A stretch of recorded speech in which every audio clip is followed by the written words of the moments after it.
Muchas gracias. Queridos alumnos y alumnas del Seminario Bíblico Argentino de la Iglesia de Dios, reciban saludos de paz en el nombre de nuestro Señor Jesucristo. Qué gusto saludarlos la mañana de este viernes, ya viernes 6 de septiembre, puede creerlo, iniciamos en el mes de agosto, ya vamos a cumplir un mes con esta materia, nuevos movimientos religiosos, pero antes de iniciar la clase me gustaría pedirle a nuestra hermana Esme que sea ella quien nos dirija en oración delante de nuestro Dios.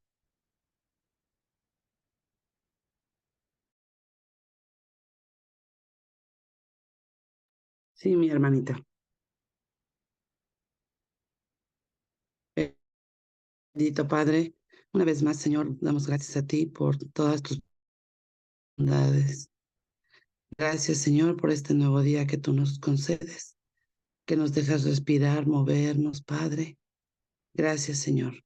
Te pedimos encarecidamente que esta mañana tú muevas nuestro corazón, nuestra mente, Señor, para que lo aprendido podamos ponerlo en práctica, Señor, y entenderlo, Señor, para nuestra vida diaria.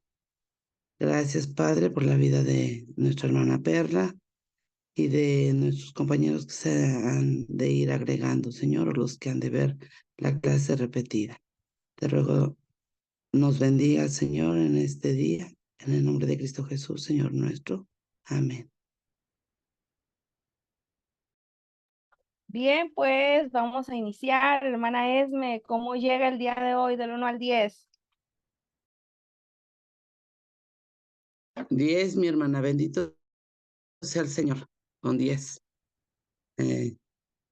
Aún cuando se siente ya el cansancio del fin de semana, pero bendito sea Dios, el Señor nos hizo descansar durante la noche y ya renovamos fuerzas. Gracias a Dios, sí, ¿verdad? Ya lo empezamos a resentir, que ya es viernes, pero hoy ya llega el día de reposo. Así que gracias a Dios por esta semana que ha sido muy productiva. Y bueno, aprovecho para disculparme porque no tuvimos la clase el día miércoles. Les he de comentar que una de mis hijas, la mediana, así le decimos, este año cursa el 3er grado de secundaria y está por graduarse, así que, bueno, ya nos dieron los costos de la graduación, aproximadamente entre $150 y $200, dependiendo el tipo de cambio. Por eso no me fue posible estar, pero hoy continuamos con la segunda parte de la clase 8 y para ello me gustaría preguntar, hermana Esmer, si nos quiere compartir un poco de lo que vimos la clase anterior acerca de la identificación de las sectas.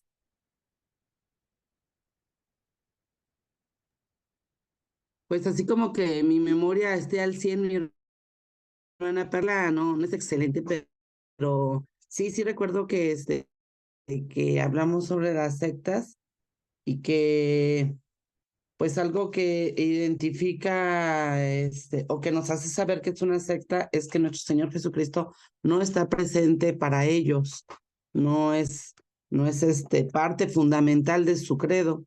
Entonces ahí es donde marca la diferencia de pues lo que ellos creen, ¿no? Y así asimilaba yo o estuve analizando, ¿no? Que cuando he hablado, porque sí he conocido gente de diferentes credos, este, pues en unos, nuestro Señor Jehová es la base, es el fundamento. Pero aun cuando mencionan a nuestro Señor Jesucristo, es así como que el Hijo, ¿no? Y alguien como un segundo, pero sin importancia. Y lo hacen muy marcado, lo hacen yo recuerdo que hubo gente que, mi papi antes de de aceptar a Jesucristo y de reunirse con nosotros, como fue muy renuente al Evangelio por parte de mi mamá, aceptó a los testigos de Jehová y él estudiaba con ellos. Entonces, yo escuchaba sus estudios y todo, y la señora que lo evangelizó, pues le hablaba de Dios Padre, nuestro Señor Jehová y todo. Pero cuando le tocaba mencionar a nuestro Señor Jesucristo, decía el Hijo de Dios, nada más. Y era así como hasta de una manera despectiva, sin darle esa supremacía, esa importancia. He conocido también a mormones y ellos, su forma de llegar a la gente es bajo la ayuda, ese es su ministerio de ellos, porque incluso si te encuentran por la calle y tú vas cargando tu bolsa de mandado, te la quitan, te la cargan, llegan a tu casa. Si tú necesitas, y a mí me tocó, ¿no? Que cuando me dejaron mi bolsa de mandado, vieron que mi casa estaba en desorden porque yo me dedicaba a las ventas, y para mí el quehacer siempre ha sido mi coco.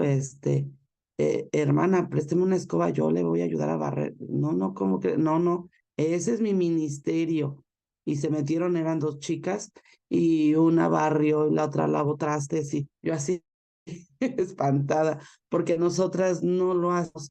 Aun cuando sabemos que la hermana a lo mejor trabaja, que tiene niños, que tiene muchas obligaciones y que quizá no le dé tiempo, pues nosotros nos da así como que lo mismo, hay que Dios la bendiga, ¿no? Y ellas no, ellas van y lo hacen. Este, Hay una denominación que aquí en Tlaxcala por lo menos sonó mucho, que se llama la organización esta del Río. Y ellos, aun cuando sí mencionan a nuestro Señor Jesucristo, y cuando también hablan de Jehová o de Dios, Dios Padre, este, para ser parte de esta organización, tienen que presentar su cheque de pago, y bien bien, debe de venir de la empresa, del trabajo, de donde vengan. O si son comerciantes, tienen que presentar su no sé qué fiscal para que el diezmo sea lo que corresponde. Si no presentan esa parte, entonces no es creíble. Y el diezmo debe de ser el diezmo, efectivamente, de lo que están presentando en su tarjeta, en su cheque. Entonces, y hay de gente, hermana, increíblemente. Yo recuerdo, porque tenemos un conocido en común aquí en familia, que decía que a la semana se bautizan de 10 a 20, 30. Cada semana están bautizando y se congrega muchísima gente, pero digamos que es como que la élite de Tlaxcala, porque deben de llevar su cheque por anticipado, ¿no? Para que sus diezmos sean fieles, porque ellos manejan mucho que la fidelidad. Tenemos que ser fieles con Dios para que Dios nos bendiga. Y entonces el diezmo debe de ser lo que es el diezmo, para que no andemos engañando a Dios. Entonces presenta el talón de cheque, y entonces ya ahí el pastor X, dice, ah, sí, hermano, te toca tu diezmo tanto, ese es tu diezmo, y eso es lo que debe de entrar. Y sin embargo, a mí me llama la atención que pues era para que no tuviera adeptos, ¿no? Y sin embargo los hay, porque allá les manejan mucho la prosperidad. Esto de que el hijo de Dios no debe de ser pobre. No hay hijo de Dios pobre, porque él es un rey y porque nosotros somos príncipes y princesas y debemos de vivir como tal. Pero la prosperidad a ellos la manejan así. Y esta persona que nosotros conocemos habla de verdad, y es muy desprendido, porque nosotros hemos sido bendecidos a través de acciones que él ha tenido hacia mi familia, y abre la mano, hermana, de una manera increíble, que a veces yo digo, tampoco nosotros lo hacemos. No es algo que nosotros hagamos. Ahora, aquí en la iglesia tiene poco que, bueno, yo tengo desde marzo que me congrego en esta nueva iglesia, y yo llevé la propuesta de la canasta, que era que nosotros hacíamos aquí en la misión, y ir depositando para ir ayudando a una familia. Ahora con estos nuevos reglamentos que vinieron de los cambios nuevos que vinieron, me parece que ya es así como que tiene que ser formal, ¿no? Lo de la canastita. Y ellos, las hermanitas que quedaron al frente, le pusieron el Ministerio de Amor. qué difícil es, hermana, que cada 8 días se llene esa canastita. Y a veces, y se me olvidó la canastita, ay, lo de la canastita. Y oímos esa, me ha tocado incluso, ¿no? Que, ay, lo de la canastita, dejé lo de la canastita. Y si usted ve lo de la canastita, pues no es una canasta que diga, va a suplir lo de el sustento de una familia en una semana. No, hermana, las sopitas, el cuartito de esto, el cuartito del otro, ¿cómo nos pesa, no? A veces, decir, de aquí de mi gasto, este litro de aceite es para la canastita, o este kilo de arroz es, no, hermanita, de a cuartito, de a medios, así de a poquito, ¿no? Sí. Y esta familia de la que yo le menciono, de esta organización del río, recuerdo que en una ocasión le sobró material de construcción y le dijo a mi esposo, ya no lo voy a ocupar, llévatelo. Tú estás construyendo, llévatelo. Y hermana, era bastante, era un cuarto lleno de material. Y mi esposo, pero yo tampoco, todavía no llego a esa parte porque era ya para acabados. Y le dijo, nosotros incluso le decimos hermano, él nos dice hermano, nosotros le decimos hermano. Dijo, no, hermano, pues véndelo a una de materiales y cámbialo por tu material, no sé, pero ya, tengo tantos días para que me limpies mi cuarto. Y pues ya mi esposo fue a buscar uno de materiales y de veras hizo el cambio por el material que nosotros necesitábamos y se llevó todo ese material. Y mi esposo le dijo, ¿cuánto te debo, hermano? ¿Cuánto te voy a ir dando? ¿Cuánto te pago? No, hermano, yo ya no lo ocupo. Dios le molesta que tengamos ahí cosas que no ocupamos. Si a ti te está sirviendo porque tú estás construyendo, ocúpalo. Dios te bendice. Y todo nos lo regaló, hermano. Y como esas acciones ha repetido muchas en diferentes ocasiones. Esta vez que yo estuve grave, abrió su mano y le dijo a mi esposo sin preguntarle, hermano, está tu esposa en hospital particular, ten, aquí está el sustento. Esta parte a mí me hace así como que me impacta, ¿no? Porque dice uno, somos los que creemos, nosotros somos los que estamos casi seguros de que estamos en la verdad y a ver, necesidad de alguien más, nos cuesta un poquito abrir nuestra mano o somos así como que medimos a cuentagotas la ayuda y bueno, si no la piden y si no, ni la ofrecemos o pues muchas veces llegamos a ser mezquinos, ¿no? Porque vemos la ayuda, bueno, la necesidad y así como que nos volteamos y pues a mí no me dijo nada, ¿no? Y nos pasamos. Sí. Son de las cosas que yo he visto que en algunas sectas son remarcadas y por eso la gente va con ellos. Allá están, allá están.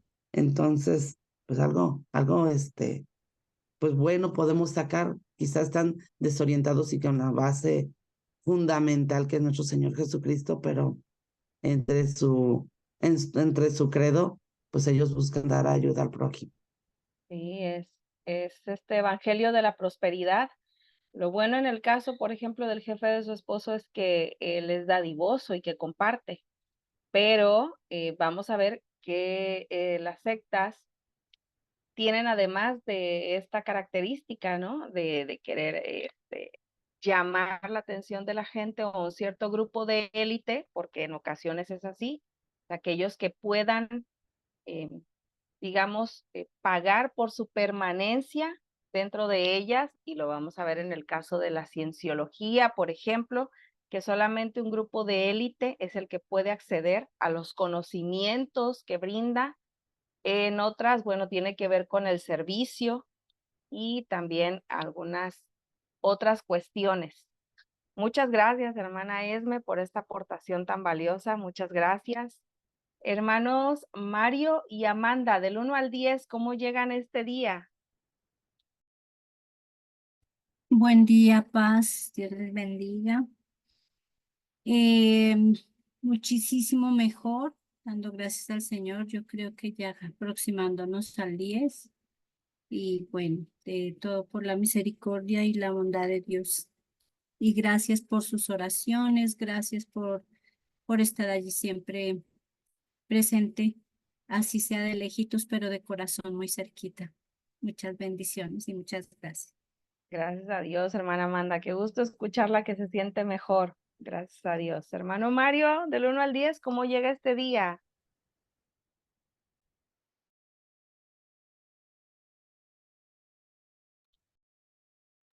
Bueno, vamos a iniciar la segunda parte de nuestra clase acerca de las sectas.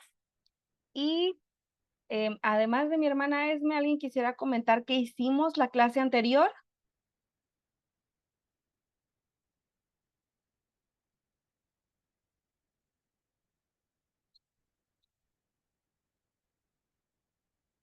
Si no, no se preocupen, vamos a continuar con la identificación de los grupos sectarios. Y en esta ocasión, bueno, vamos a hablar acerca de algunos grupos que encontramos, por ejemplo, el caso de los testigos de Jehová.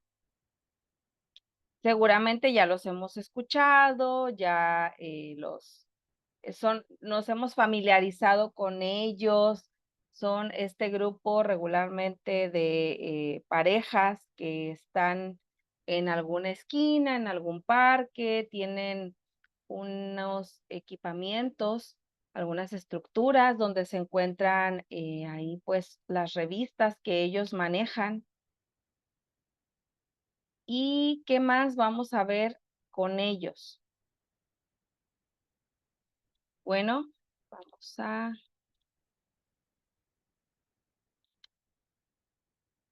irnos adentrando acerca de este grupo. Ya hablamos acerca del por qué es que prosperan estas sectas, les compartí acerca de Nexium, una secta que no es religiosa, pero también vimos algunas características de las sectas religiosas. Y en el caso de los Testigos de Jehová, son una organización producto del trabajo de toda la vida de Charles T. Russell, quien nació el 6 de febrero de 1852 en Pittsburgh, Pensilvania, los Estados Unidos.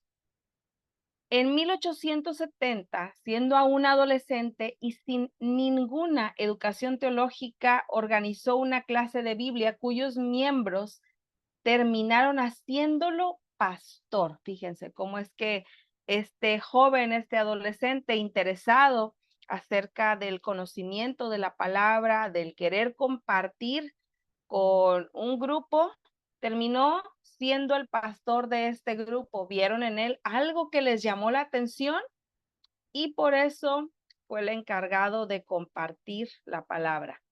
En 1879 funda la revista El Atalaya de Sion, en la cual fue publicado su propia exclusiva interpretación de la Biblia. Y les mencionaba, son estos grupos, estas parejas que vemos por ahí, que se encuentran por diferentes puntos de la ciudad. Regularmente los podemos ver en parques, en alguna avenida, con estas estructuras metálicas donde tienen sus revistas, su literatura, la comparten de una manera amistosa. ¿Y qué más vamos a ver acerca de los testigos de Jehová? En 1886 se publicó el primer volumen de una serie que llegó a tener 7 libros, 6 de ellos escritos por Russell, titulados como La Aurora del Milenio. Más tarde se le dio el nombre de Estudios en las Escrituras. Otra característica de este grupo es que creen que constituyen la única organización que habla en nombre de Dios en el mundo actual. Y no pierdan atención a esto, porque vamos a ver cómo es que no son los únicos que consideran que hablan en nombre de Dios en estos grupos sectarios de los cuales vamos a ir hablando. Esta es una característica bien importante cuando creen que son ellos los elegidos, los únicos y que fuera de ellos no hay salvación. ¿Qué más vamos a encontrar? Que la doctrina que procede del Atalaya y Despertar es la única que consideran autorizada. La traducción del Nuevo Mundo de las Santas Escrituras, abreviada como NMOTNM, es su versión de la Biblia.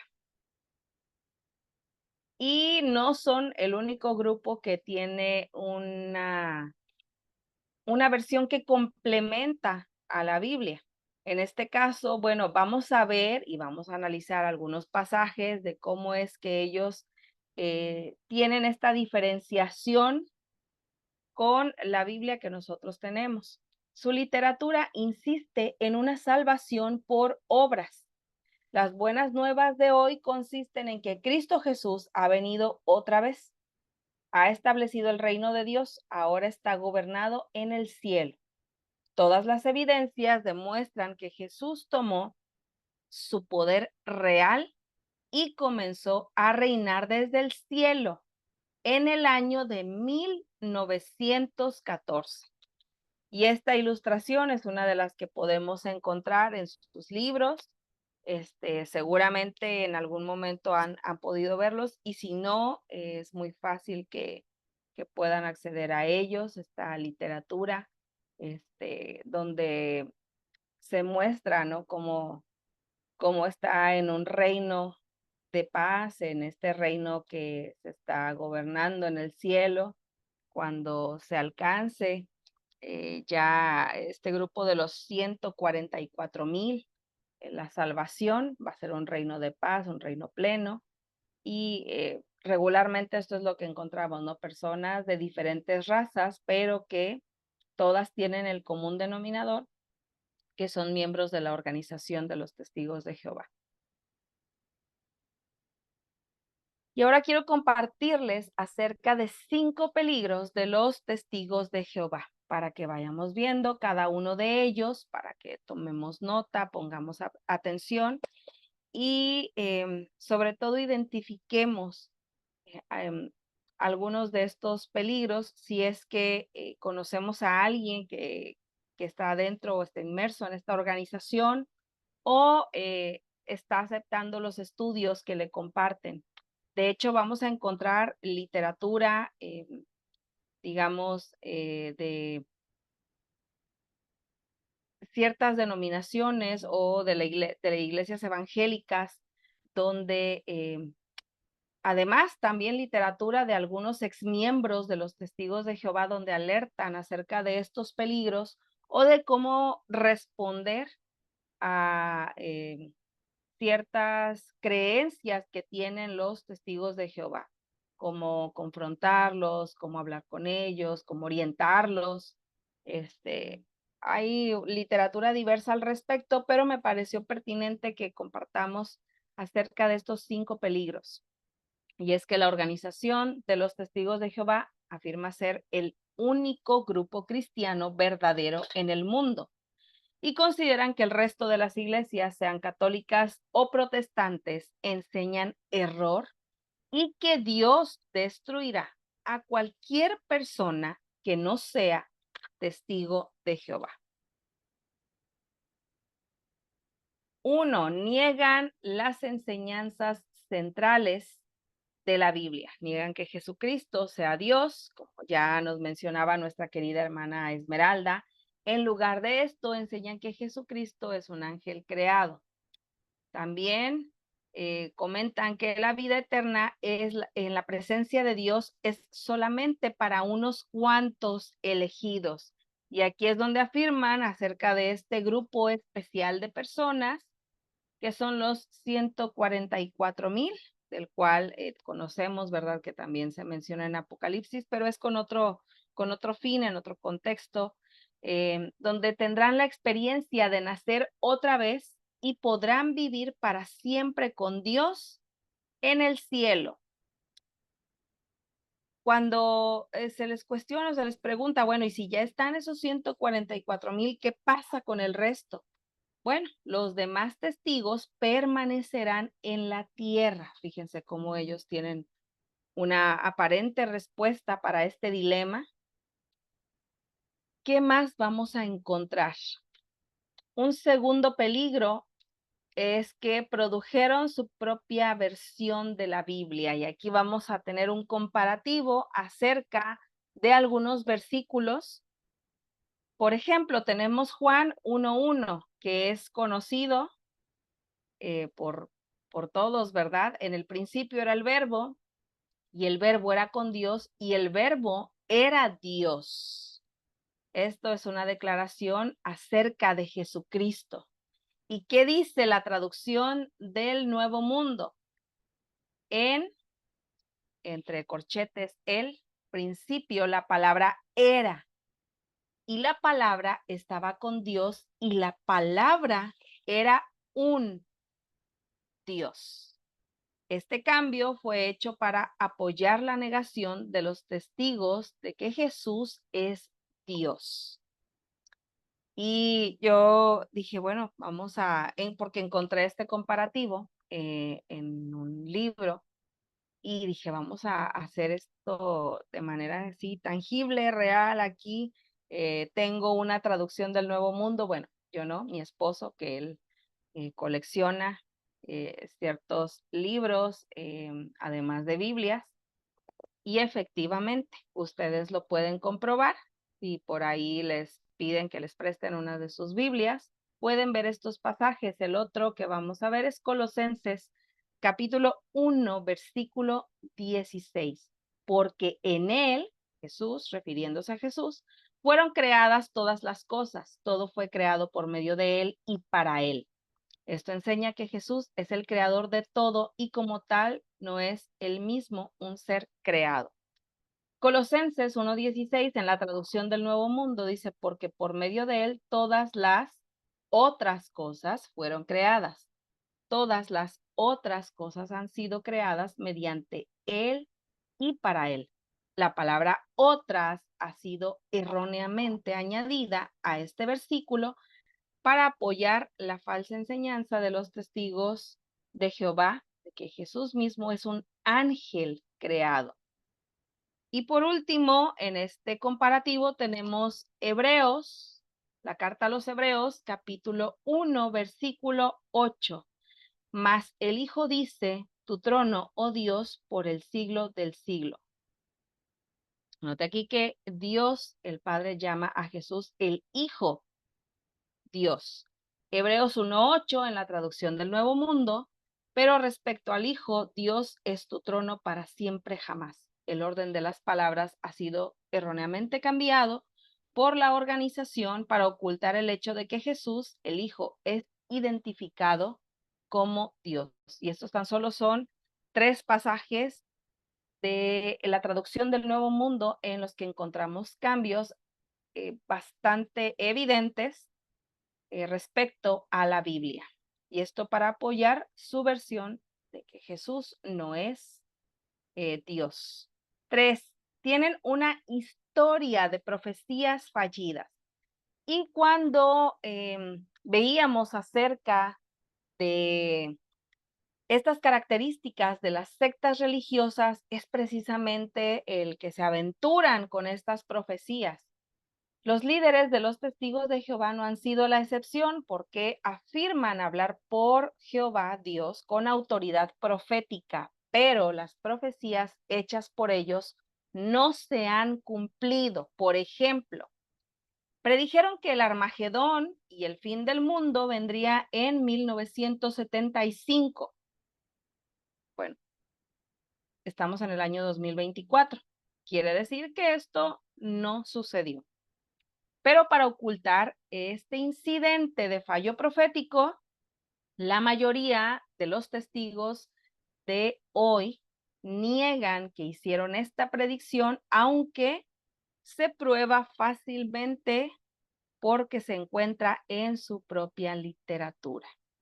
Así que si ustedes les preguntan, oye, ¿qué pasó con la profecía del Armagedón en 1975? Les van a decir, esto no existió.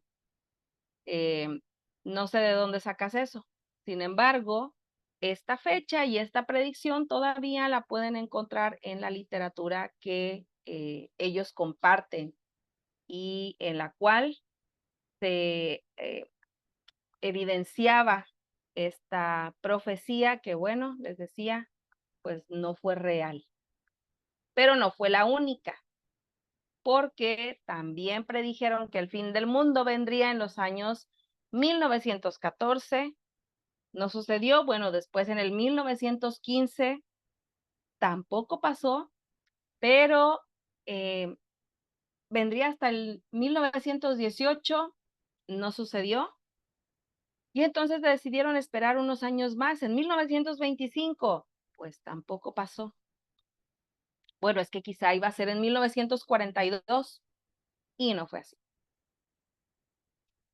Otra predicción que vamos a encontrar es que también mencionaron que Abraham, Isaac y Jacob serían resucitados y volverían a la tierra en 1925.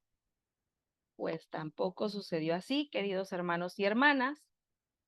Y vamos a ver qué es lo que nos dice Deuteronomio capítulo 18, versículos 21 y 22. Bueno, declara que la profecía no cumplida es una señal de un falso profeta.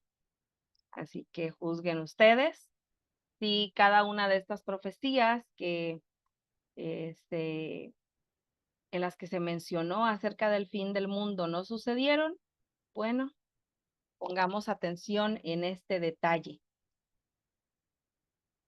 Cuarto peligro, una autoridad abusiva que es utilizada en los miembros. Enseñan, como les compartía, que son la única religión verdadera y que solamente sus miembros son los verdaderos cristianos, los verdaderos hijos de Dios.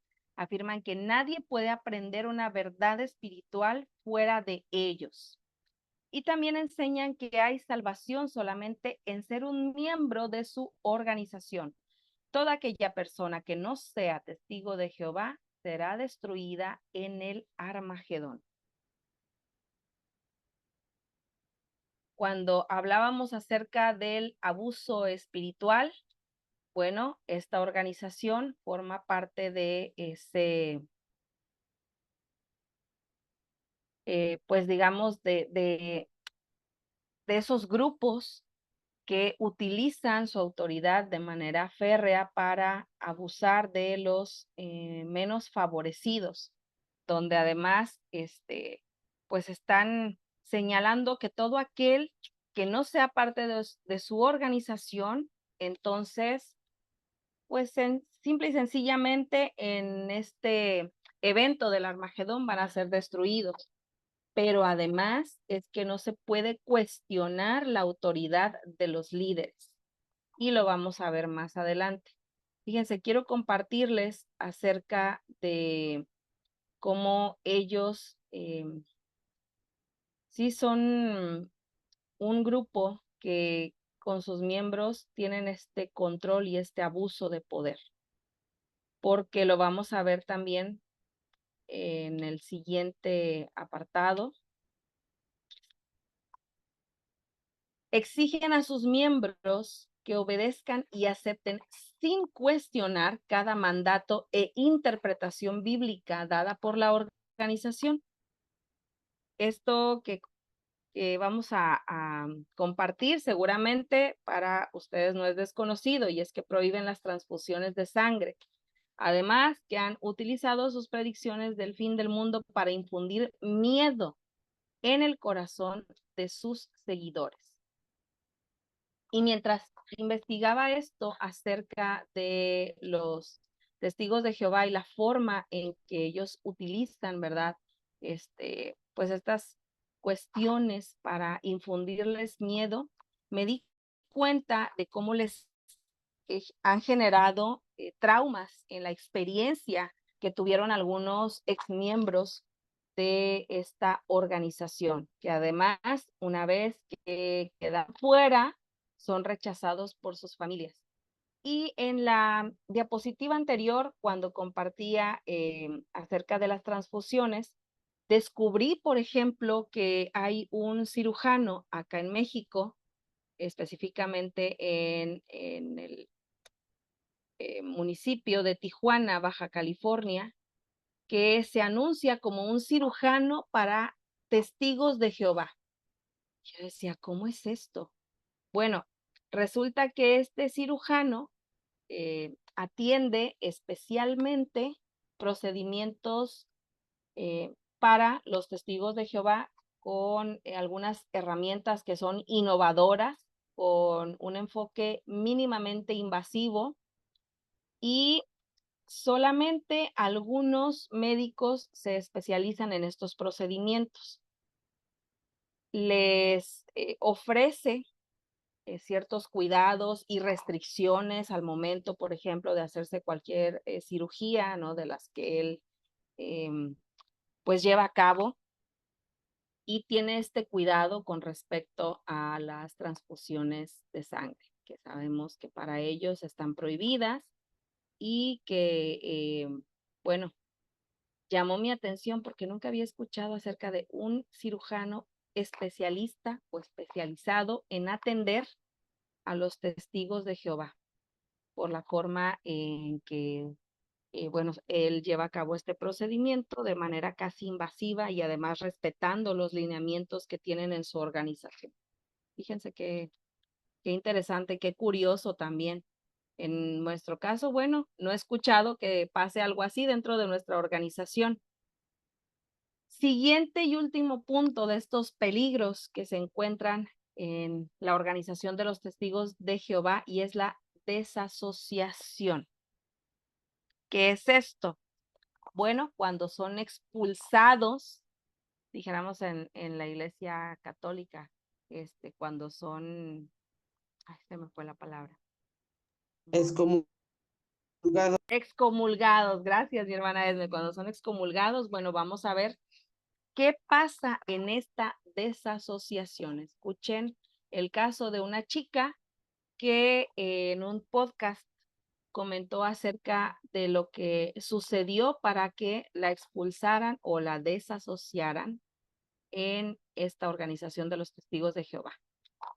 Tú perteneciste a los testigos de Jehová y una vez que estás expulsado, ¿qué es lo que pasa? Hacen un anuncio en la congregación, que es como la iglesia, y en mi caso fue Soraya ha dejado de ser testigo de Jehová y desde ese momento todo el mundo sabe que no te pueden volver a dirigir la palabra. Es una norma y además es una norma que está en sus libros, es una decisión que toman a través de un comité judicial. Comité judicial es, dentro de los testigos, 3 hombres, 3 ancianos, que serían como los curas, se reúnen contigo cuando tú has cometido un pecado y te preguntan toda serie de preguntas. En mi caso, el pecado fue que yo tuve intimidad con la persona que era mi pareja, entonces me preguntaron que habíamos tenido sexo, si habíamos hecho, si yo había disfrutado, si yo había empezado. Fueron como 1 hora y media de preguntas. Ellos tomaron la decisión de expulsarme. Y después de esa expulsión, nadie te puede volver a hablar. Y si alguien te habla, esa persona también puede ser sometida a la expulsión. Pero es que es una locura, a ver si eso roza el maltrato psicológico. Tú no le puedes preguntar a una persona por su intimidad y luego hacer un anuncio a todo el mundo de a esta persona no se la puede hablar. Eso lo visten de amor. De hecho, en sus revistas ponen ejemplos de personas que han estado 10 años expulsadas sin contacto con su familiar y que gracias a que ningún familiar contactó, esa persona recapacitó y volvió al pueblo de Dios. No es una medida de amor, es una coacción. Es una coacción porque nadie se quiere sentir solo. Que si estás solo en el mundo y no tienes nada y el mundo no es como tú lo aprendiste, pues quieres volver. Y así como ella van a encontrar muchos testimonios, justo cuando estaba buscando acerca de cómo es que algunos de los exmiembros de los testigos de Jehová hoy día tienen o participan en algunos podcasts, hablan de ello, ponen especial atención en mencionarle a las personas que se alejen de esta organización por todo lo que hay detrás y los trasfondos, especialmente en esto de que su autoridad es incuestionable. Si no estás de acuerdo con ellos, te expulsan y toman este tipo de medidas en los que todos los que forman parte de la organización les dejan de hablar, no tienen o aplican el contacto cero. eh, y los traumas que les genera a quienes han formado parte de ello, pues es para tomar en cuenta, para poner especial atención de cómo es que las sectas trabajan y cómo esta organización forma parte de esos grupos. Ahora vamos a ver y a compartir acerca de otro grupo sectario y son los mormones. ¿Qué vamos a ver acerca del mormonismo? Bueno, Joseph Smith hijo, fue el fundador del mormonismo o de la Iglesia de Jesucristo de los Santos de los Últimos Días. Nació el 23 de diciembre de 1805 en Sharon, Vermont, Estados Unidos de América. La primera visión de Joseph fue un avivamiento religioso que se produjo en la primavera de 1820 en Palmyra, Nueva York. ¿Les suena esto de los avivamientos? ¿Recuerdan el avivamiento de Azusa Street? Bueno, fíjense, entonces no es la primera vez que se escucha en Estados Unidos acerca de un avivamiento. Ya se había tenido en 1820 con el sueño que tuvo Joseph Smith. ¿Cuál fue la segunda visión? Trata sobre un mensajero enviado desde la presencia de Dios y se llamaba Moroni, que Dios tenía una obra para él y que su nombre sería tenido por bien o por mal entre todas las naciones, tribus y lenguas. El 6 de abril de 1630 se organizó oficialmente la Iglesia de Cristo con 6 miembros en Fayette, Nueva York. Posteriormente, el nombre fue cambiado por el de la Iglesia de Jesucristo de los Santos de los Últimos Días. Creo que bueno, voy a hacer una precisión en la fecha. Y las afirmaciones acerca del mormonismo sostienen que ellos son la restauración de la verdadera iglesia establecida por Jesucristo. No hay salvación sin aceptar a Joseph Smith. La iglesia de los mormones acepta como sagrados 4 libros. 1, la Biblia. 2, y seguramente en algún momento han visto este librito en color azul, llamado el Libro del Mormón, supuesto relato sobre los habitantes primitivos del continente americano a quienes Cristo se apareció después de su resurrección. ¿Qué otro? Doctrinas y convenios, que recoge 136 revelaciones como el bautismo por los muertos y el matrimonio celestial. Uno más, la perla de gran precio, contiene el libro de Moisés, el cual equivale en términos generales a los 6 primeros capítulos del Génesis y el libro de Abraham. Supuesta traducción de un papiro egipcio del que más tarde se demostró que era fraudulento. También un extracto de la traducción que Joseph Smith hizo de la Biblia. Su autobiografía también la van a poder encontrar. Las palabras de su actual profeta son también una fuente de autoridad y la construcción del templo en Sion, Missouri. Ya vimos cuando hablábamos acerca de el abuso espiritual sobre uno de sus líderes. Bueno, dentro del mormonismo también hay diferentes ramas. Por ejemplo,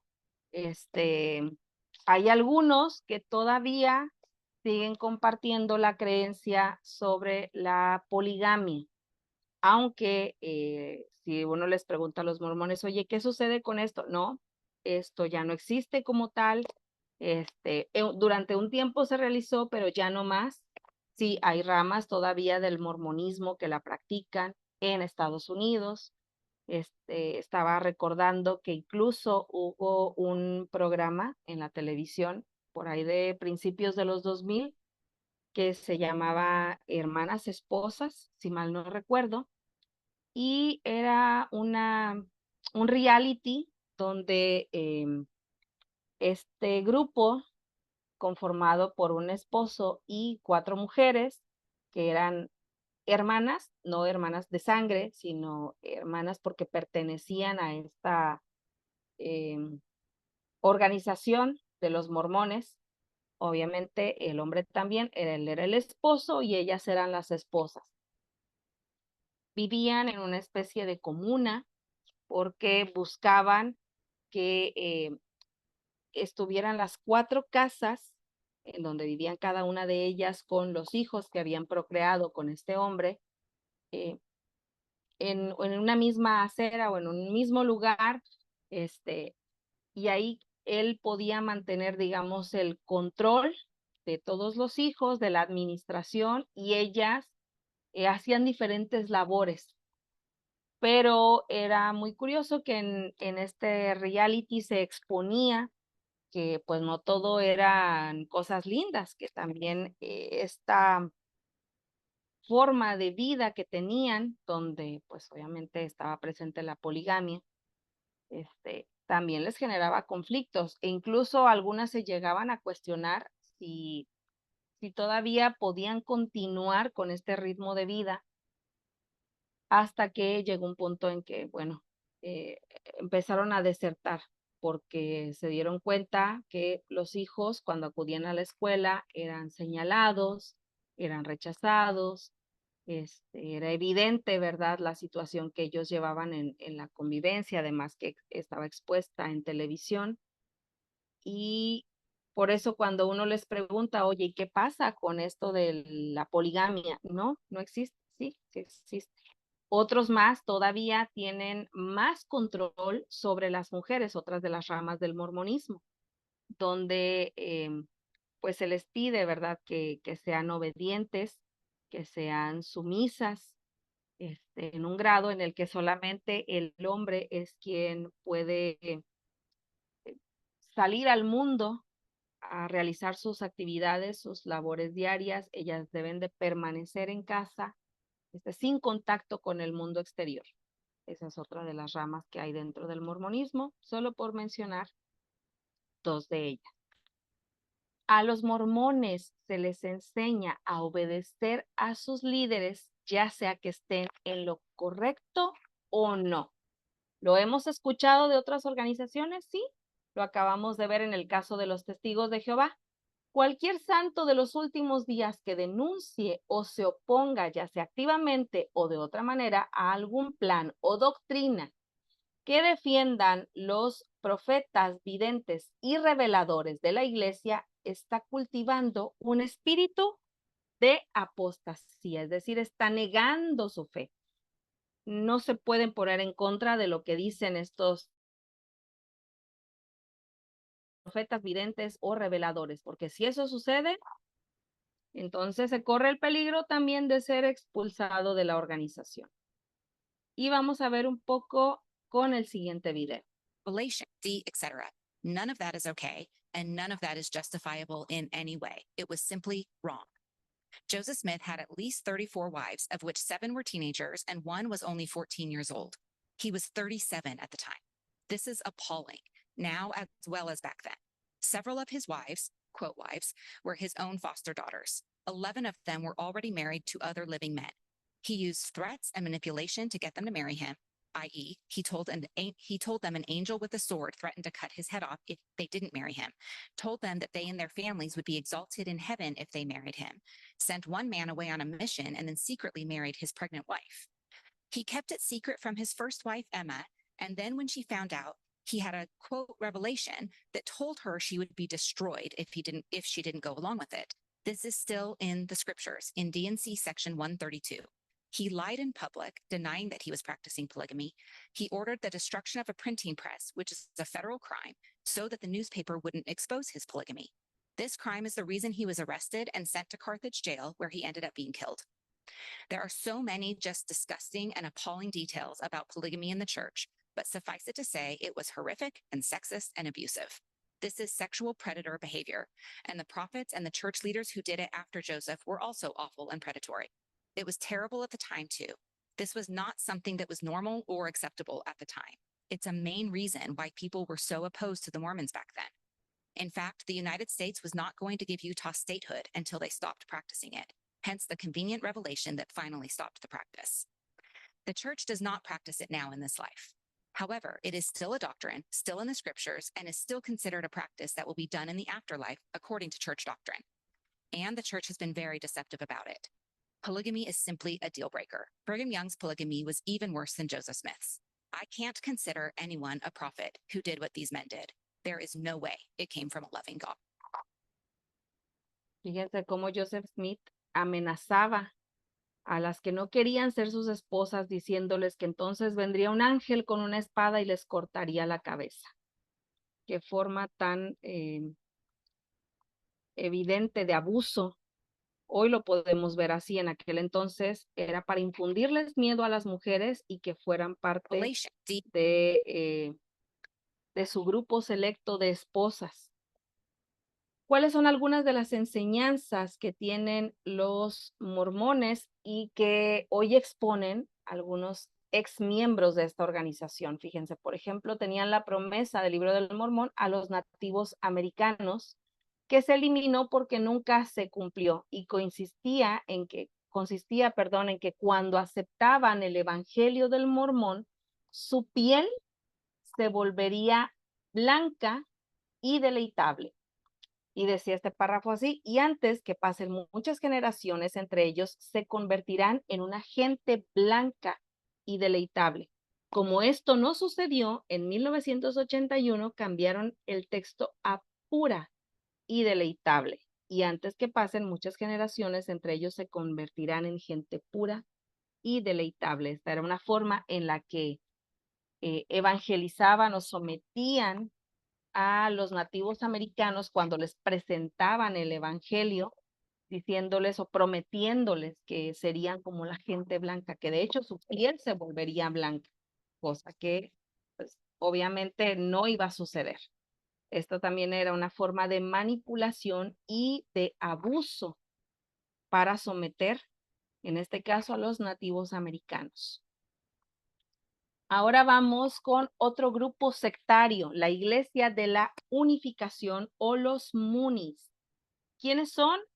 Bueno, Sun Myung Moon, el fundador y líder de la Iglesia de la Unificación, nació en Corea el 6 de enero de 1920. Teniendo 16 años, afirma que Jesucristo se le aparece en una visión y que lo exhortó a cumplir la tarea que él no había, es decir, que Jesús no había podido concluir. Y además, este hombre, Sun Myung Moon, se consideraba el Mesías de esta nueva era.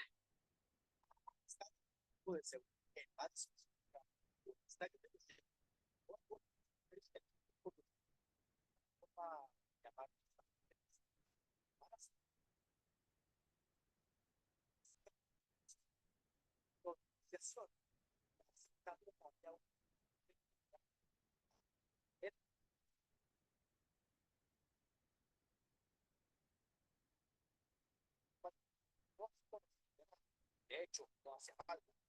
Si eran de países y razas distintas, muchísimo mejor.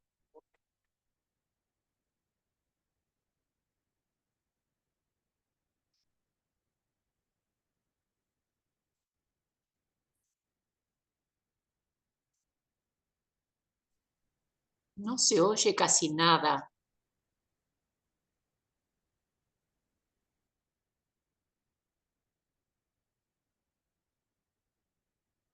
Político. Ya es cuando el punto se empieza a poner ya más que algo cultural. ¿Se escucha mejor? Y ahora sí. Excelente. Entonces, permítanme, luego voy a regresar. Ahí va. El Estadio Olímpico de Seúl, el Madison Square Garden o el Estadio de los Yankees fueron algunos de los escenarios elegidos por los Moonies. Alguna forma de llamarle a esta gente que seguía Moon, para celebrar una liturgia muy particular. Como toda buena secta, recordemos que hay un rito de iniciación. En la secta Moon había un evento que era bastante particular. El evento consistía en la congregación de miles de desconocidos para unirse en matrimonio, todos a la vez.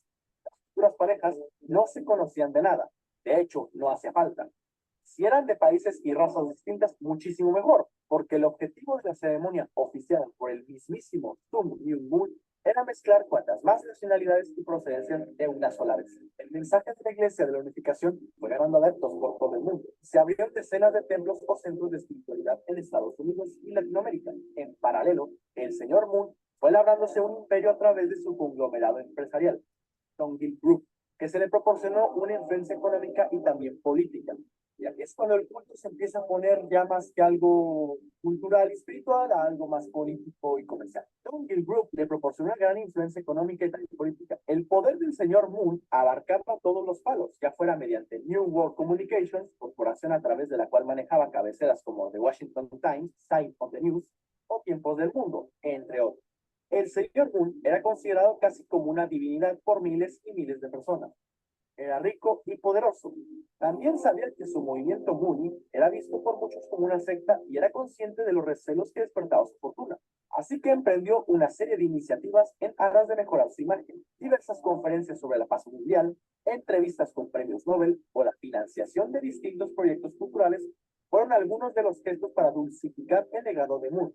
Existen muchísimas curiosidades acerca del señor Moon.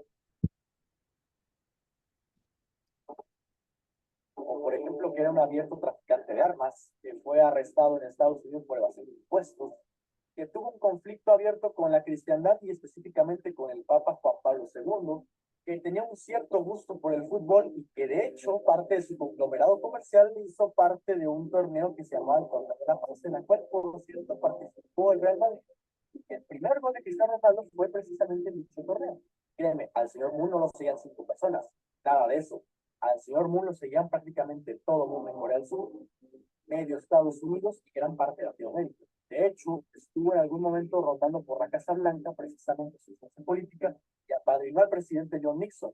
De hecho, hubo una protesta cultural de los Moonies enfrente del Capitolio con más de 1.1 millón de personas en ese lugar. Así que sí, este es un personaje muy grande y muy gordo. Y hay mucho que hablar de este personaje, pero como digo, el tiempo nos está premiando. Y nada, si quieres saber más acerca de este personaje, que créeme, hay muchas cosas que comentar de él, como las curiosidades que tengo que comentar y las que no te he comentado.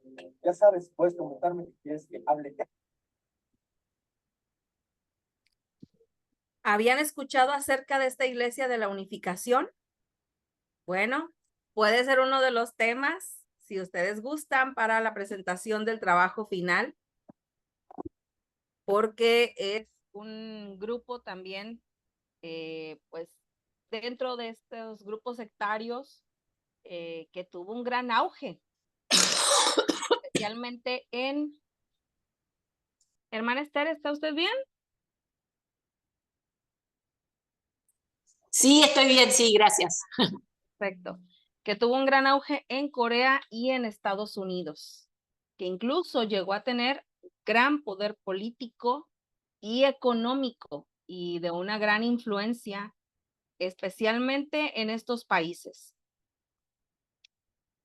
La Iglesia de la Unificación, los Moonies, aunque las doctrinas de Moon son opuestas al cristianismo, afirmaba que fue Jesús quien se las reveló. Los escritos y enseñanzas de Moon tienen prioridad sobre la Biblia. ¿Ya lo hemos escuchado de otras sectas? Sí. Y con ellos no fue la excepción. El principio divino es conocido como el testamento terminado. Contiene la verdad que no había sido revelada. Es decir, él continuó con esta obra que desde su perspectiva mencionaba que Jesús no había podido concluir. Así que por eso él era nueva especie de Mesías. Vamos ahora con la cienciología, y es que esta es una religión y un sistema de creencias que fue fundado en la década de los 50 por el autor de ciencia ficción. No pierdan de vista este aspecto. Autor de ciencia ficción, Ron Hubbard. La definió como una filosofía religiosa con un sistema de creencias propios que se basa en su libro Dianética, la ciencia moderna de la salud mental. ¿Hemos escuchado hablar de la cienciología? Posiblemente. ¿Y por qué?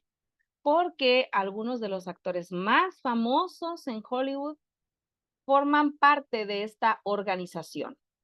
Su método de rehabilitación espiritual se llama auditación, en la cual los practicantes reviven hechos o experiencias traumáticas, a menudo olvidadas.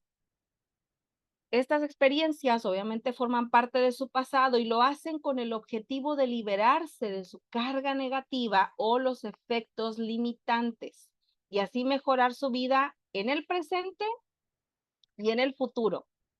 dicta que cada individuo es un tetán, es decir, es un ser espiritual inmortal. Ciencia ficción e inmortalidad.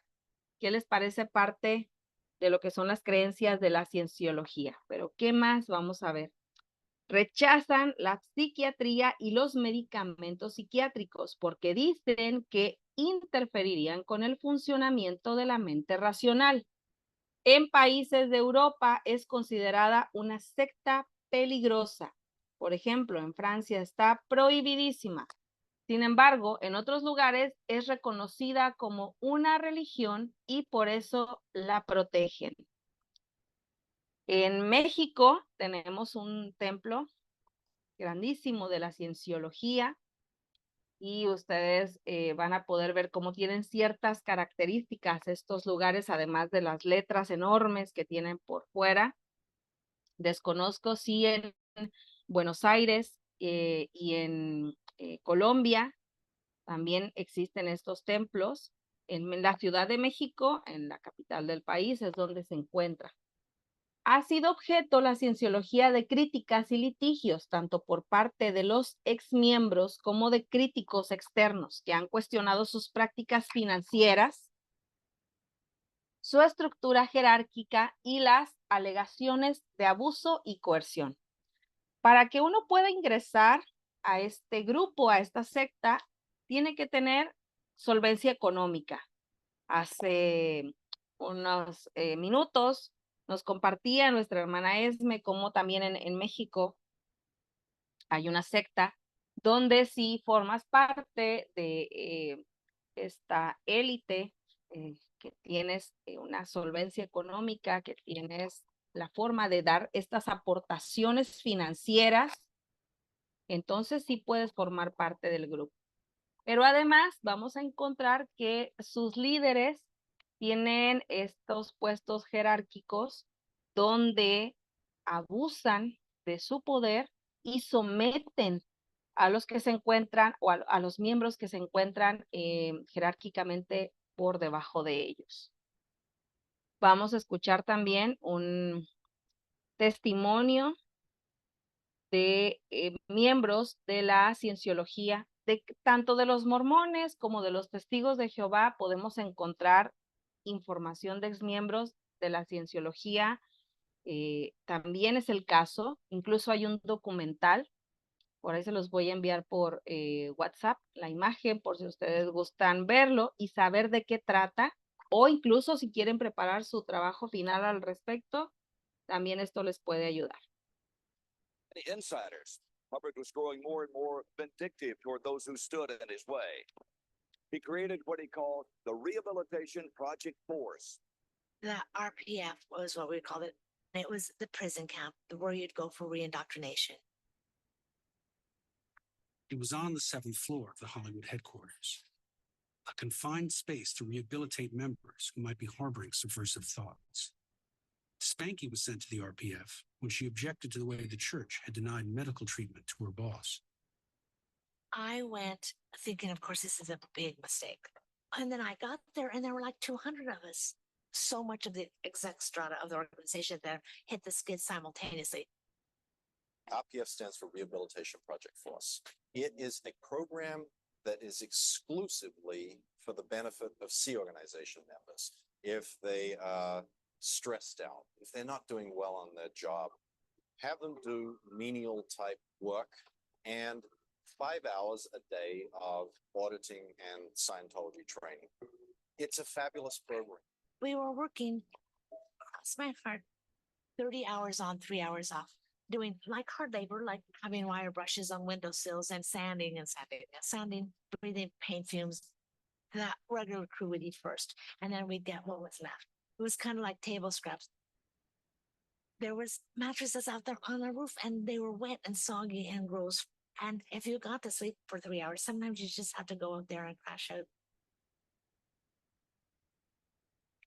Fíjense cómo en este grupo de la cienciología, pues una manera de mantener a aquellos que tenían pensamientos subversivos era llevarlos al 7º piso, donde tendrían esta Hubbard was growing more and more vindictive toward those who stood in his way. He created what he called rehabilitación para que entonces se les quitaran todos estos malos pensamientos, estas malas ideas y pudieran seguir dentro del grupo. Pero para que tú pudieras liberarte de todos esos pensamientos que van en contra de la organización, en contra del liderazgo, tienes que realizar trabajo forzado, es decir, tienes ciertas tareas en las cuales cada vez que tú las estés haciendo, estás liberándote de esos pensamientos que no te están llevando a nada bueno y que van en contra de la institución o del líder. Les decía, por ejemplo, en el caso de Hollywood, hay ciertos actores que sabemos que están dentro de este grupo. Uno de los más conocidos es Tom Cruise. Además, otra de las enseñanzas que tienen es que tú no puedes tener una relación con personas que hayan salido de esta organización. ¿Les suena? ¿Recuerdan también el caso de los testigos de Jehová? Si hay alguien de tu familia o algún amigo que ya se fue de la organización, debes de tener, como le dicen hoy los jóvenes, contacto cero. Si no debes de tener ningún tipo de contacto con esa persona para que no te contamines. Y es lo que sucede en el caso de este actor con su hija y la que fue su esposa.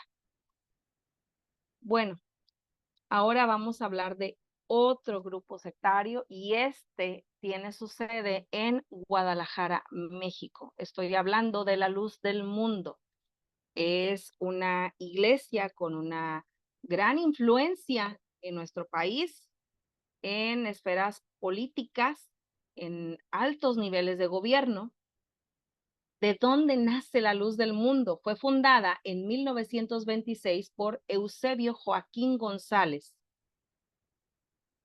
quien se convirtió en su primer líder religioso. A partir de entonces, la iglesia ha sido liderada por sucesivos líderes, pero curiosamente, todos forman parte de esta dinastía. Son miembros de la familia Joaquín. Creen que su líder espiritual, el apóstol de Jesucristo, es elegido directamente por Dios para dirigir la iglesia y que tiene una autoridad espiritual suprema. Este es el templo de la Luz del Mundo, la sede mundial, les digo, se encuentra en, Guadalajara y la zona metropolitana, específicamente en el municipio de Tonalá. Es impresionante cuando ustedes van y ven esta estructura que sobresale desde diferentes puntos de la ciudad y además conocer este templo, porque uno llega a la colonia llamada La Hermosa Provincia, y se va a encontrar con que la mayoría de las mujeres andan por ahí con, es muy característico saber que forman parte de esta organización porque traen su falda larga, sus mantillas, una especie de velos que les cubren prácticamente toda su cabeza y parte del cabello. Y uno puede acceder a que le den un tour por el templo, a que pueda entrar y ver, por ejemplo, que la silla donde se sienta el apóstol de Jesucristo es una silla hecha de oro. Cada año, en el mes de agosto, tienen su encuentro, su Santa Cena, y llegan gente de diferentes países para celebrar este evento tan importante que, no ha estado, del cual no ha estado presente los últimos años este apóstol, ya que se encuentra encarcelado en Estados Unidos.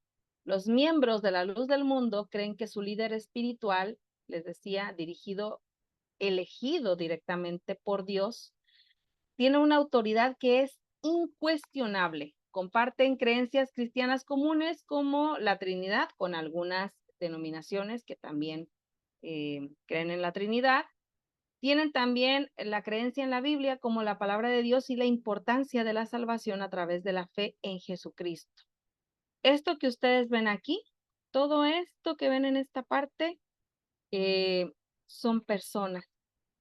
Y uno cuando llega a ver la cantidad de gente que acude cada año para su santa sede, pues es muchísima. En cómo lo van venerando al apóstol mientras, bueno, cuando estaba en libertad, mientras iba de camino hacia el templo, como la gente entra en este, pues, éxtasis cuando lo ven, porque ellos consideran que están viendo a Dios, por decir así, en la tierra. ¿Qué más vamos a encontrar acerca de este grupo? ¿Qué vamos a notar sobre este grupo? Es que tienen enseñanzas y prácticas distintivas como la creencia en la autoridad continua de los apóstoles y profetas, además de la celebración del bautismo por inmersión como un paso esencial para la salvación. Cuenta con 5 millones de seguidores en todo el mundo. Y esta santa convocación a la que acuden cada año es la festividad más importante. Se celebra del 7 al 15 de agosto de cada año. Ellos llegan a rentar incluso o les prestan algunos estadios cercanos a su sede,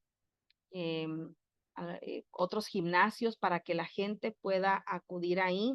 En los hoteles, por ejemplo, que están cerca de la central camionera en Guadalajara, encuentran tarifas especiales para que se puedan hospedar, o bien quienes no cuentan con la economía, se hospedan dentro de estos gimnasios y les proporcionan alimento, además de colchonetas para que puedan dormir, porque es tantísima gente la que se reúne cada año. Uno puede ir o andando por carretera y las camionetas regularmente viajan en caravana y las camionetas van con una señalética, ¿verdad? Que mencionan rumbo a la Santa Convocación para distinguirse y para que puedan identificarse del resto de las personas.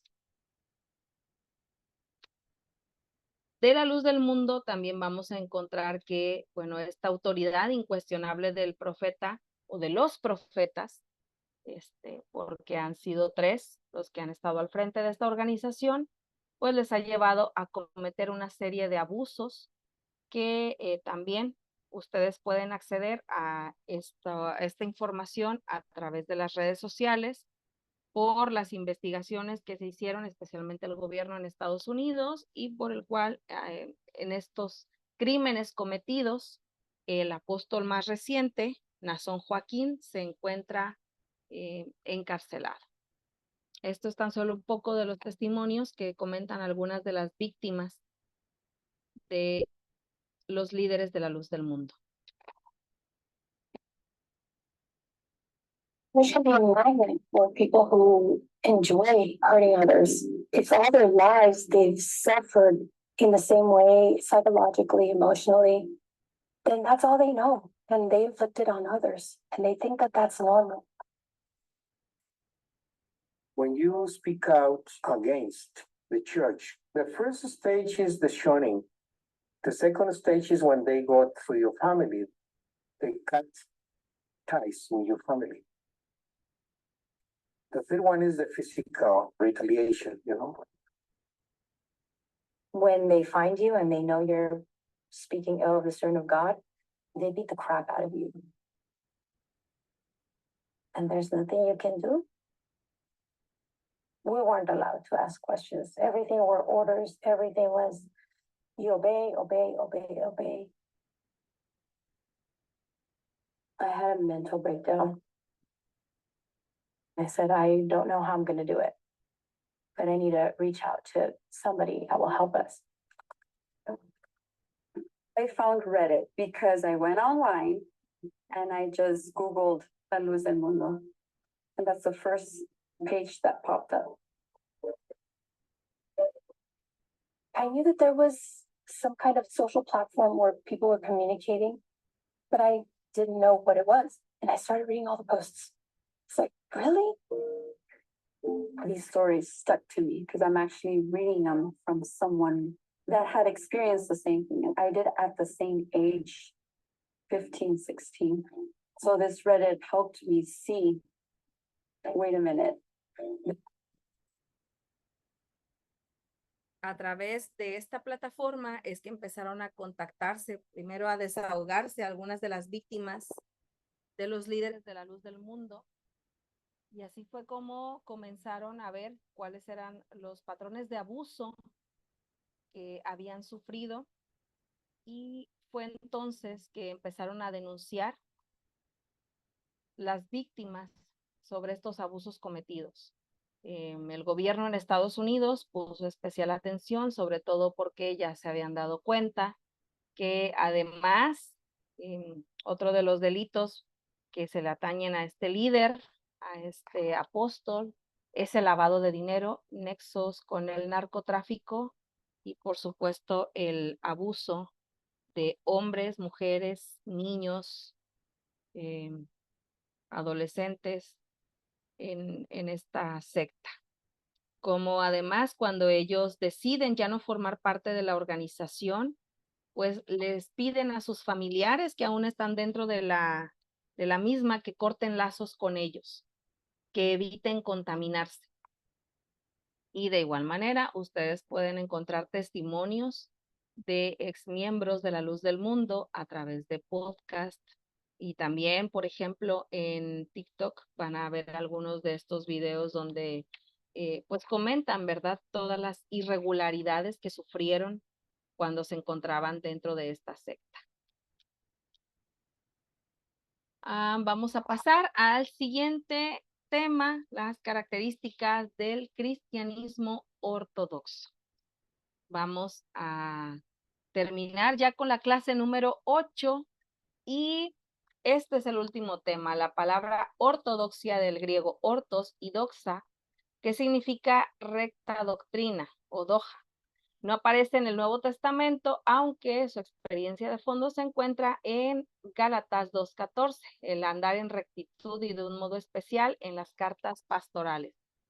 Guarda el buen depósito de acuerdo a la segunda carta a Timoteo 1:4, Tito 1:15, primera de Timoteo 3, versículo 3 al 4, y la segunda carta de Timoteo, capítulo 2, versículos 23 al 26. ¿Qué más vamos a ver acerca del cristianismo ortodoxo? Va a ser muy rápido porque el tiempo pues ya se nos está terminando.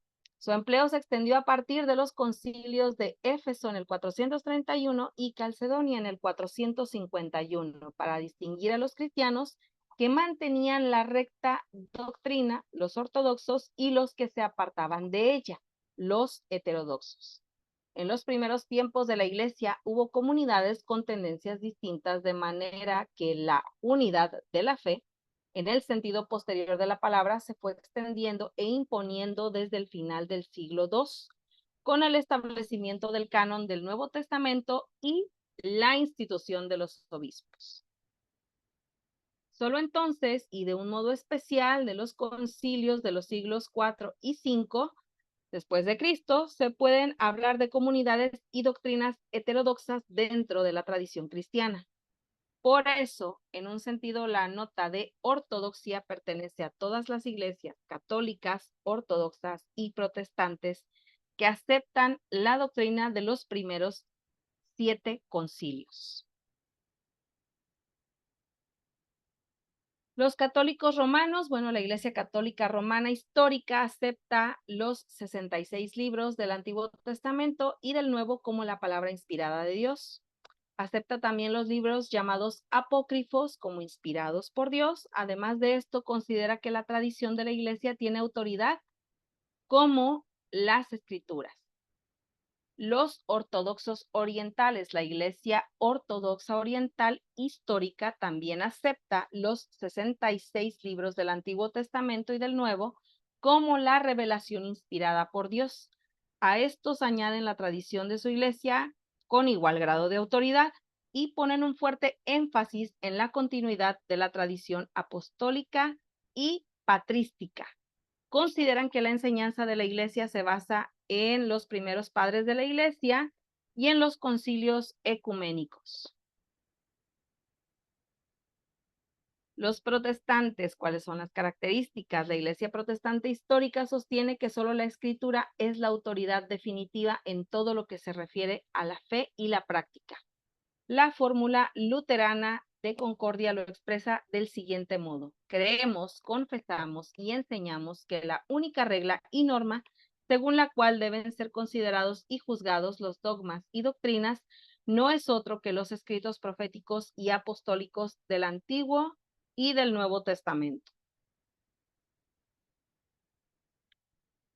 Características del cristianismo ortodoxo.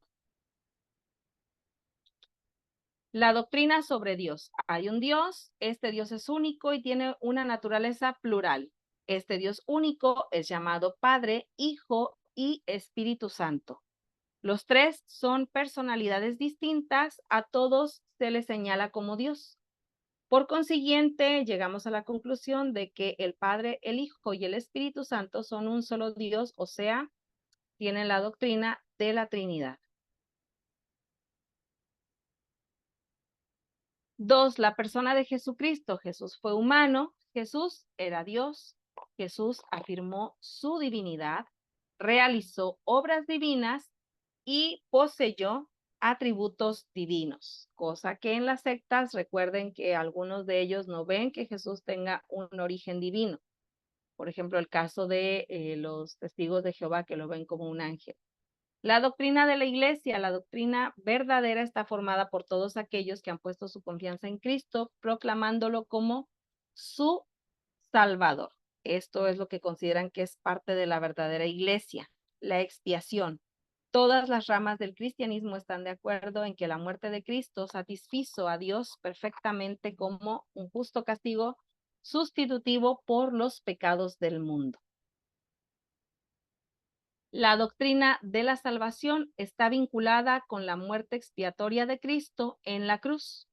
La doctrina sobre el hombre es que Dios creó al hombre varón y hembra, los creó según su propia imagen. La divinidad del Espíritu Santo, respecto a esto, señalan en esta doctrina que el Espíritu Santo, como ya veíamos, es una tercera persona. Por eso es que ellos tienen esta concepción de la Trinidad. Muy bien. Hasta aquí hemos llegado a la clase del día de hoy, queridos alumnos y alumnas. Ahora sí, ¿verdad? Abordamos estos grupos sectarios.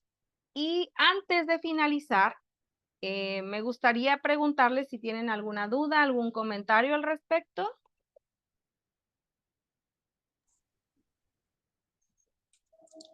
Yo estoy aterrada. No había escuchado de los MON y de lo de la ciencia tampoco. ¿Cuántos más hay? ¿Habrá? ¡Qué impresionante! Así es. Así que bueno, me veo como en obligación de decirle a mis amigos mormones, amigos entre comillas, ¿no? Bueno, por unas cuantas cosas que vivimos juntos, que es una secta. Por lo menos el padre de familia, con el que me puedo contactar y que abra los ojos, porque de ello depende su salvación, ¿no? Y la de la familia. Así que bueno, estoy impresionada. Bueno, así que tenemos que buscar algo sobre una religión desconocida, más bien. Sí, ahorita, bueno, ya me quedé yo también asombrada, hermana Esther, de estos amigos que usted tiene. Sí, hagámoslo, como les decía, vamos a examinar, vamos a compartir desde el respeto. De hecho, por ejemplo, hay materiales de ex mormones donde comparten, ¿no? El por qué dejaron de formar parte de la organización y además ponen en evidencia cada una de estas afirmaciones que tienen y contrastándola con lo que dice la palabra, para que ellos vean, ¿verdad?, que estas afirmaciones, uno, no son bíblicas, y dos, cuestionen la autoridad que tienen sus líderes y el trasfondo que hay dentro de esta organización. Y la verdad yo nada más les compartí dos, pero son una lista bastante larga, bastante extensa sobre estas afirmaciones y cómo hablar también con nuestros amigos, conocidos, mormones. También vamos a encontrar literatura al respecto. Muchas gracias. Ahorita les comparto un poquito más respecto al trabajo final, porque estamos justo a 2 semanas para que lo vayan preparando con tiempo. Adelante, mi hermana Esmeralda y después mi hermana Amanda.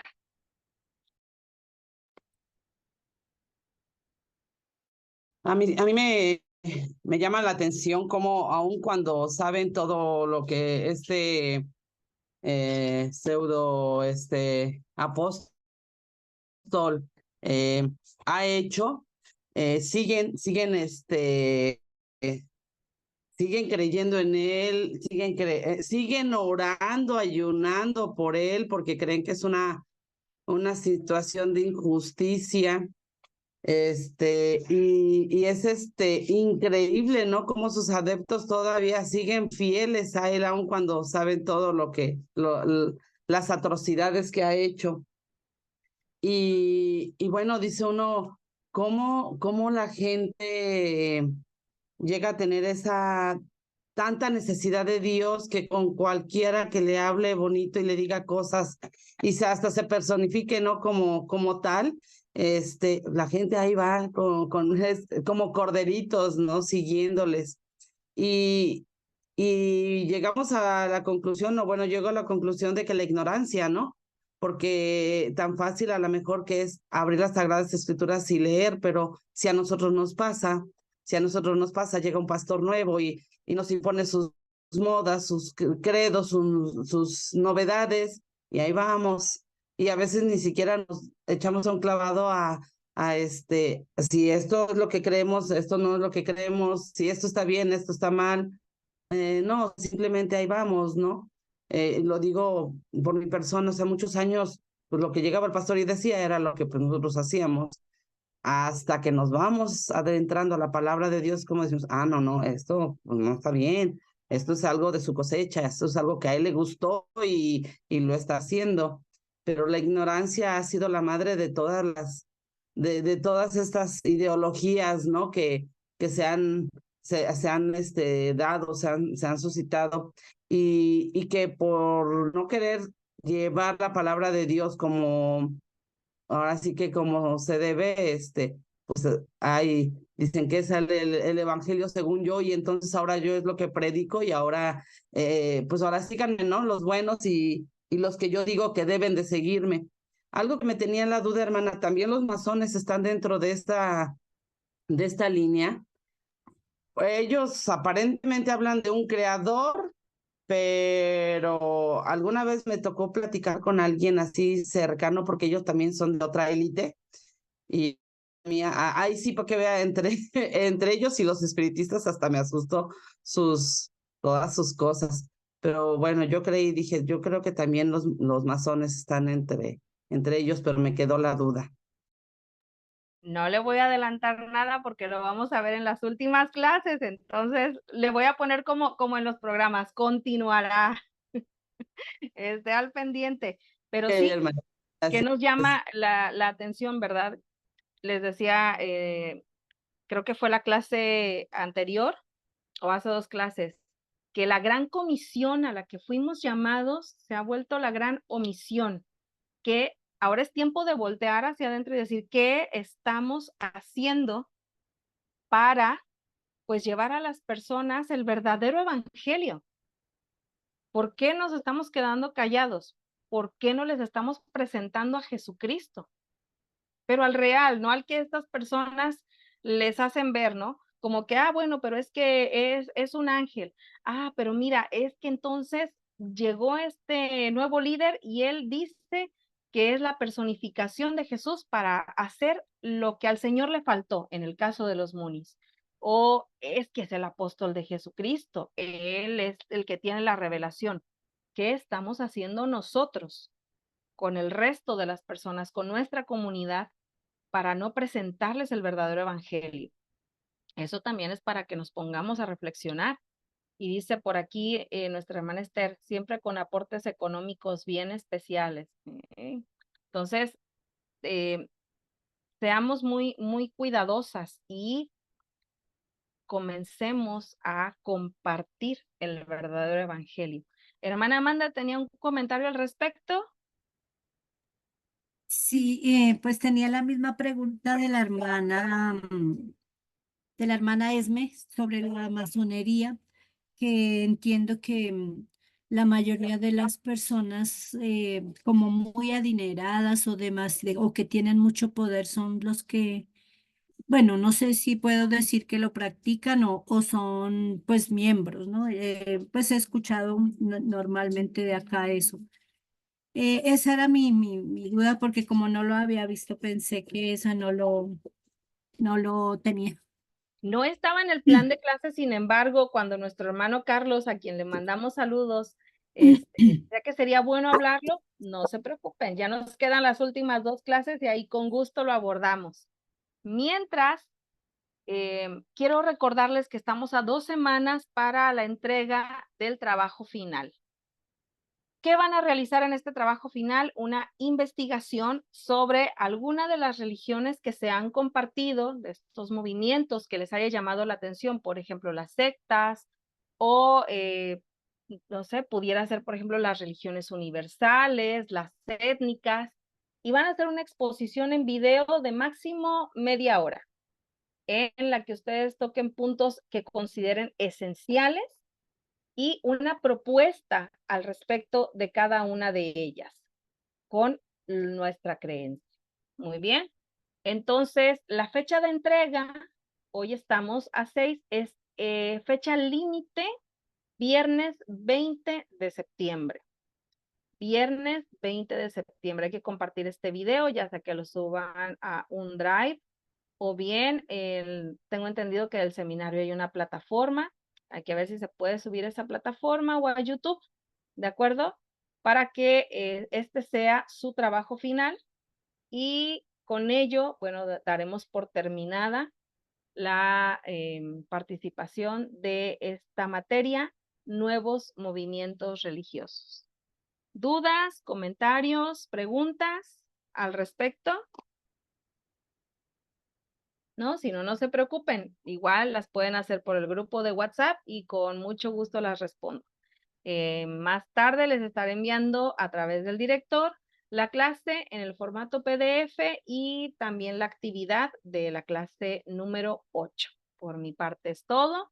Deseo que tengan un bendecido día de reposo en compañía de sus familias y de la congregación en la que se encuentren. Un abrazo con cariño desde Monterrey, Nuevo León. Que Dios les bendiga y paz a vosotros. Paz.